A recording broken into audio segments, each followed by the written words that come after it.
High friends, welcome to my new blogs. তো আজকে আপনারা ভাবছেন আমি কোথায় এসেছি। তো আমার পেছনে এই যে বাড়িটি দেখছেন, এই বাড়িটি হলো রানী রাসমণির জামাইয়ের বাড়ি। তো আজকের এই ভিডিওতে আমি মথুরমোহন বিশ্বাস অর্থাৎ রানী রাসমণির জামাইয়ের যে বাড়ি বর্তমানে কি পরিস্থিতিতে আছে, কি অবস্থায় আছে, এই সব কিছু দেখাবো। এবং এখানে আপনারা যদি আসতে চান তাহলে আপনারা কিভাবে আসবেন সে সম্পর্কে এই ভিডিওতে আমি আলোচনা করব। তো চলুন এক এক করে দেখতে থাকুন যে তার বাড়িটি বর্তমানে কি পরিস্থিতিতে আছে। তো এই যে বাড়িটি দেখছেন, এই বাড়িটি হলো মথুরমোহন বিশ্বাসের। এটি বর্তমান পশ্চিমবঙ্গের উত্তর 24 পরগনা জেলার বসিরহাট মহকুমার স্বরূপনগরের বিথারি গ্রামে। এই বাড়িতেই তিনি জন্মগ্রহণ করেছিলেন। তার পিতার নাম ছিল জয়নারায়ণ বিশ্বাস। মথুরমোহন বিশ্বাস 1827 খ্রিস্টাব্দে রানী রাসমণির তৃতীয় কন্যা করুণাময়ীকে বিবাহ করেছিলেন। তিনি রানীর সেজ জামাই হওয়ার জন্য সেজবাবু নামেও কিন্তু পরিচিত ছিলেন। কিন্তু 1831 খ্রিস্টাব্দে করুণাময়ীর মৃত্যুর পর রানী রাসমণি 1833 খ্রিস্টাব্দে তার ছোট কন্যা জগদম্বার সাথে পুনরায় এই মথুরমোহনের বিবাহ দিয়েছিলেন এবং জমিদারির বৈষয়িক যে কাজকর্ম সেসব কিছু দেখাশোনার জন্য তিনি তার নিজের গৃহেই তাকে রেখে দিয়েছিলেন। এই যে বাড়িটি দেখছেন, এটা হলো তার পৈতৃক বাড়ি, অর্থাৎ তার জন্ম ছিল এই বাড়িতে।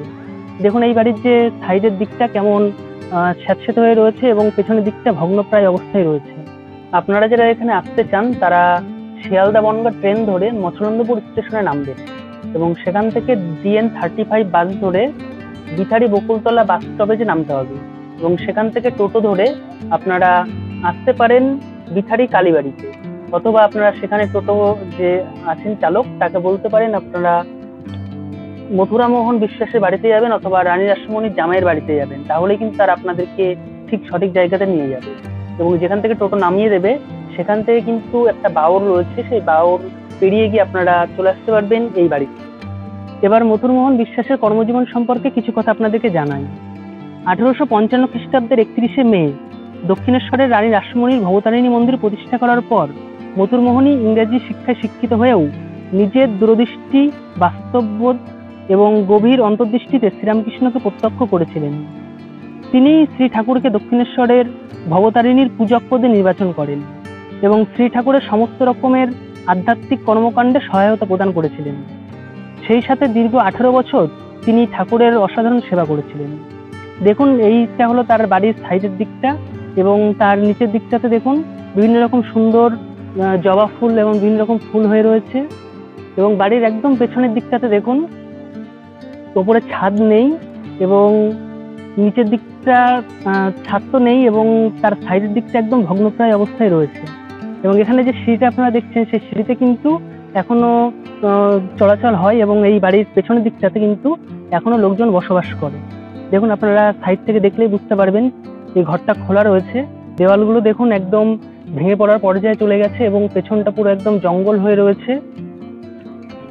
1871 খ্রিস্টাব্দের 16ই জুলাই বিকাল 5টায় কলকাতার কালীঘাটে মাত্র 54 বছর বয়সে শেষ নিঃশ্বাস ত্যাগ করেছিলেন তিনি।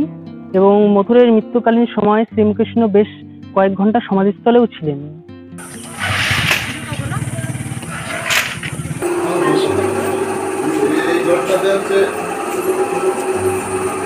মাটির ঘর ছিল যখন এসেছিলেন এই ঘরে এসে এখানেই মাটির ঘর এসে এখানে ছিল। এটা হচ্ছে মথুরামোহন ছবি।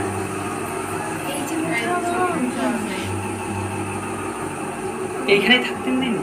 মাটির ঘর ছিল এই জায়গায়, এখানে এসে ঠাকুরের সঙ্গে আসছিলেন যখন, মানে মথুরামোহনের সঙ্গে ঠাকুর যখন এসেছিলেন তখন এই জায়গায়। আর এগুলো হচ্ছে আগে যখন লাইটের কোনো ব্যবস্থা ছিল না, চণ্ডী মন্দির যেমন দুর্গা পুজো হতো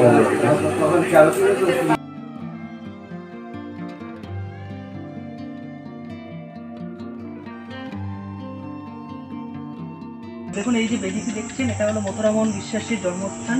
এটাকে বর্তমানে একটা বেদির আকারে রাখা হয়েছে। এই যে সামনে আপনারা এই বেদিটি দেখছেন, এটি ঠাকুর শ্রী রামকৃষ্ণ এবং রানী রাসমণি একসাথে যখন এখানে আসতেন তখন এখানে বসতেন। এবার আপনারা তাদের যে বংশধর তার মুখ থেকেই কিছু কথা শুনে নিন। এখানে সেই রাবণ সেই অশোক বনের সীতা খরচ করে নিয়ে গেছে। দাদা এই বাড়ির ইতিহাস সম্পর্কে একটু বলুন কিছু। অনেক প্রায় 14 কুড়ি থেকে তারপরে আমরা আর একটা বাড়ি অনেক মতো বড় 2 থাকতো। এক ভাই এখানে থাকতেন দেখো থেকে এ তো দেখিছি মথুরবাবু এখানে আসতেন ঠাকুরের সঙ্গে দুবার এসেছেন হাতে পিঠে উঠে। হাতির পিঠে করে তবুরে চলার পথ ছিল না। তারপর মথুরবাবুর ওই রাসমণির যে ছোট মেয়ে জগদম্বার তোমার জগদম্ব বীজ লাস্টে একটা মেয়ে বিয়ে করে মারা গেছিল। তারপরে ছোটটা ওই জগদম্ব, তার হাতে আমাদের রসিদ ইয়ে রয়েছে ওই যে এই কাছারি বাড়ি হাটতলায় ওই বিভূতি থাকে, ওইটা হচ্ছে তোমার ইয়ে ওই ওনাদের এসব স্টেট ওনাদের। আর আমাদের জমিদার স্টেট ওই খুলনা ডিস্ট্রিক্টে পাইকগাছা থানা। আমরা ওই দুটো শরীর আমরা আবার ভাগ হয়েছি। আমাদের ওই দিকে পড়েছিল আর কলকাতায় পড়েছিল 11 দিকে জমি। হ্যাঁ আমাদের আর মথুরবাবুর 2 ভাই 1 ভাই আমরা এখানে